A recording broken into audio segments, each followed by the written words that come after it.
UFC 315 just finished, so we got feelings. Let's get into it.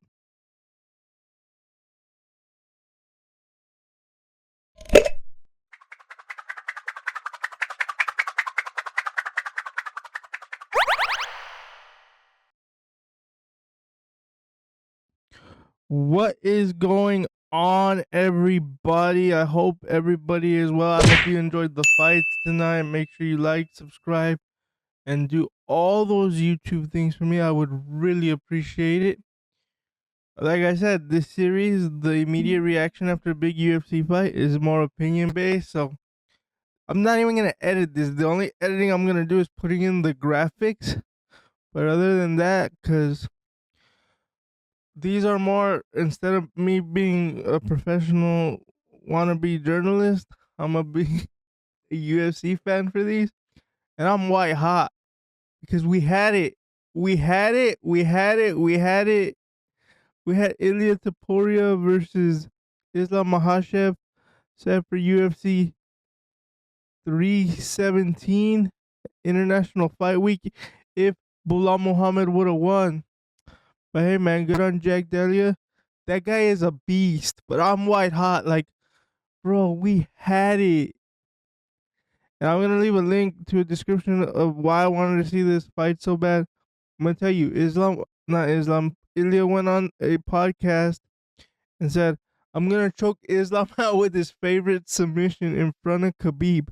Like, do you have to realize the amount of self confidence you have to be able to talk some smack like that? Just in general, but to another pro MMA fighter that beats down his opponents, but you're so confident you're gonna beat him that you're talking that type of smack. Like, do you guys understand that? That is wild to me. Wild to me. But dude, another thing. Nobody can say Bilal Muhammad is boring anymore. If you do, like, your opinion doesn't matter to me because that was a crazy fight. For everybody saying that this UFC pay-per-view card sucked on paper, it didn't have the names. But dude, these guys showed out. Even the girls in the co-main. It was wild.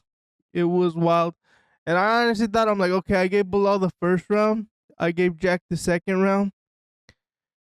And then the third round, I'm like, it's a toss-up. The fourth round, I believe I gave it to Jack.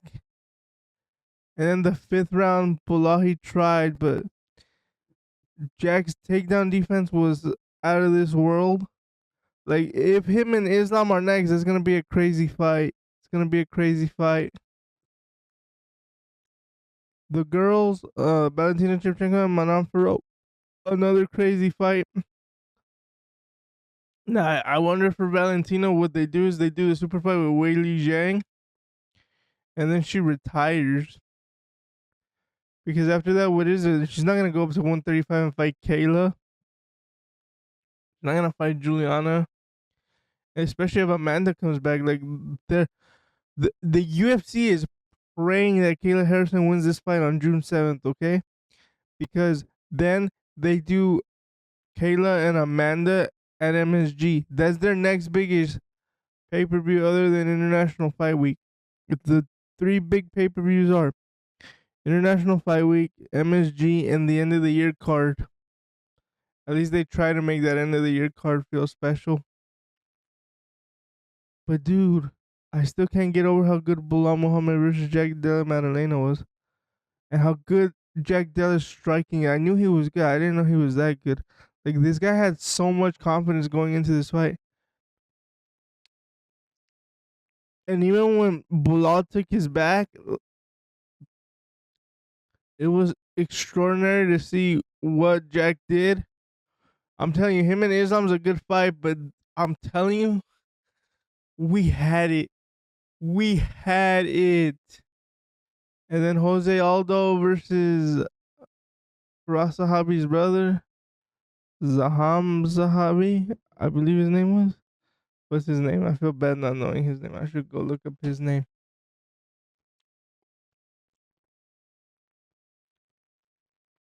That fight was wild too. They both were hurt, but you could see Jose, like, his age was catching up with him. They had that really nasty weight cut. Both, I mean, Jose did that. They made it a featherweight bout, and it wasn't the UFC. It was like the Canadian Athletic Commission. They don't let them fight over 5 pounds unless it's the next weight class or something like that. So Jose didn't even get fined, or Jose, before somebody gets mad at me. But Jose had him hurt, but like he just didn't have the gas tank. And let me go back to the girls real quick. Madame Ferro's takedown defense, amazing, amazing. Again, I don't know how much longer Valentina fights because she doesn't look the same as she used to, man. She's winning, but she doesn't look the same. Like she doesn't look like that world beater anymore. She looks like she's very beatable. Ayman Zahabi, that was a wild fight. And then Benoit Saint Denis, that guy's a monster, bro. And Natalia Silva defeated Alexa Grasso. I had a feeling that was gonna happen because everybody was excited for Alexa Grasso, but I'm like, dude, this chick she's fighting is a dark horse. Is a dark horse.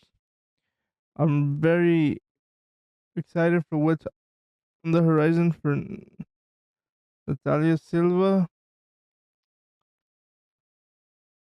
But the main event, I'm still in awe about it. Like, Bilal can fight. Everybody calling him boring. Get out of here with that nonsense, please. Jasmine Jazz Divizius defeats Jessica Andrade. Superstar in the making, man. Superstar in the making. Mike Malott wins. So now, my understanding is because Dana wasn't even at the press conference because he knew people were gonna start asking him. Because I guarantee you, Bilal wins this fight, Dana would have been there. But the fact that Jack Della won, now the UFC is scrambling because Ilya says, "I'm not fighting for an interim belt."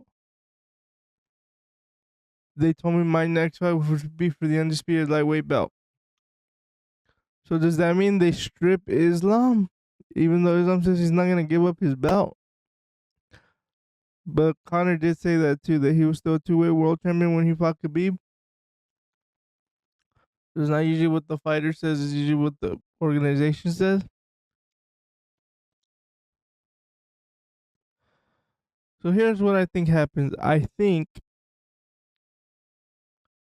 if Islam, either Dana's negotiating with Islam and his team right now to have him take the Ilya fight, and then he guarantees him the welterweight title fight no matter the outcome for a later date, or they're gonna do Charles and Ilya for the legit belt, strip Islam. Islam fights in October in Abu Dhabi against Jack Della. If he beats Jack Della, he becomes the welterweight champion, and then he says he drops down to face the current champion. Because I'll tell you what, I understand he wants to be a double champion. I'm talking about Islam here, but the more high profile fight is Ilya Taporium, because what Ilya did in knocking out the two featherweight goats and Alex Volkanovski and Max Holloway. And then Valentina herself, she's the goat already. Because if I look on the rankings, which I'm not going to, I'll do it at a later time.